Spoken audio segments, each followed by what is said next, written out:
name's Dave Silver. And I'm Will Toms, and we are two of the three owners of Broad Street Music Group and Recollective Records, and we're here with OogeeWoogee, the #1 place for hip-hop news. So a little background of what Broad Street Music is and how it started. Back in 2012, out of a fraternity basement at Temple University, we threw some open mic nights, really just to provide the opportunity for local musicians to have a stage to perform on in a professional environment. After getting kicked out of the fraternity basement, we moved to dive bars, which eventually led us to some more established venues in the city, World Cafe Live, the Trocadero, Hard Rock Cafe. In 2.5 years' time, we had the ability to put on over 130 shows, spotlighting over 1,200 musicians from the Philadelphia area. In conducting Broad Street Music Group and throwing so many shows, we got a really nice look at the Philadelphia music industry, and we found one huge problem. And that problem was there was so much talent here, and there were so many small businesses here that could become an industry, but they weren't communicating with each other. There was a real problem with unification, so that's where we created Rec Philly.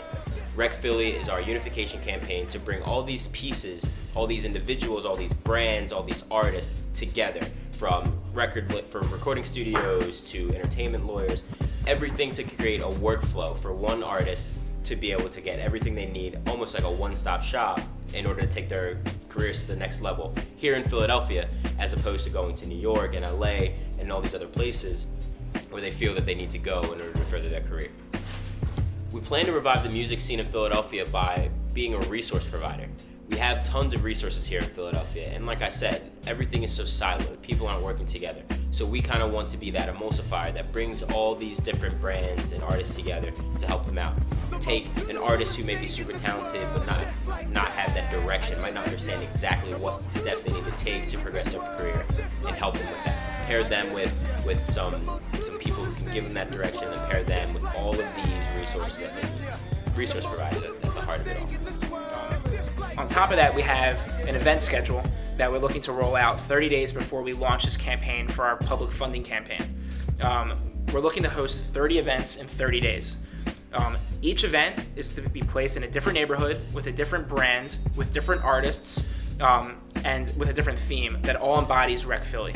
So if that's not community driven, I don't know what is. And we also incorporate our mission with nonprofits in the city, where we're able to work with the youth and be able to spotlight these programs that give music education to the students that don't get it in their public schools, which we know is already an issue in the Philadelphia community. So with the nonprofits, with our event schedule, and with our strategic partners and our workflow, those are three things right off the bat.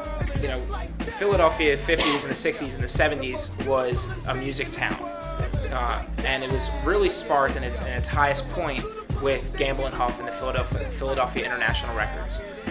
They provided a structure to the city to make it a place that people wanted to come to for music.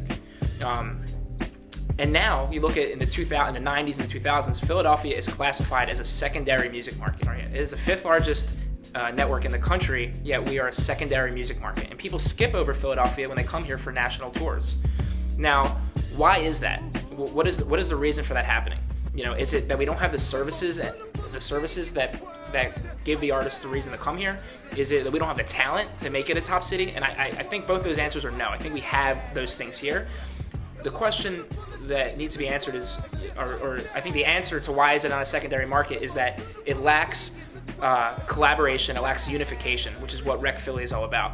And I remember we decided to do this in April, and I remember in October, I woke up in the morning and I looked on my social media feed, and it announced that Gamble and Huff, Philadelphia International Records, was closing down and was being demolished. It was one of the longest standing Philadelphia historic buildings in the city, and they were knocking it down to build apartments.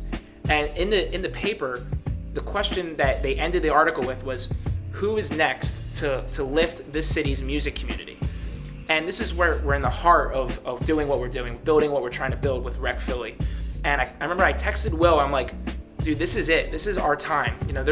We're planning this. We have a lot of big goals. This is what we need to show that is missing. That, Gamble and Huff have meant so much to the city, and the opportunity is now there. They're asking who is going to step up and be those players. And I think the time is now. The resources are behind us, and we do have the support from the people that we need to make this thing happen. If you want to get involved, there are plenty of ways for you to do so. Reach out to us via social media, email us, support@recphilly.com. The easiest way to get involved right now is to support our Kickstarter campaign. We're running a crowdfunding campaign to get the necessary resources to push this network and this workflow forward. If you see us post something on social media, share the word. If you know someone who's involved in music or entertainment, share the word, and let's just come together and make a great impact on the scene.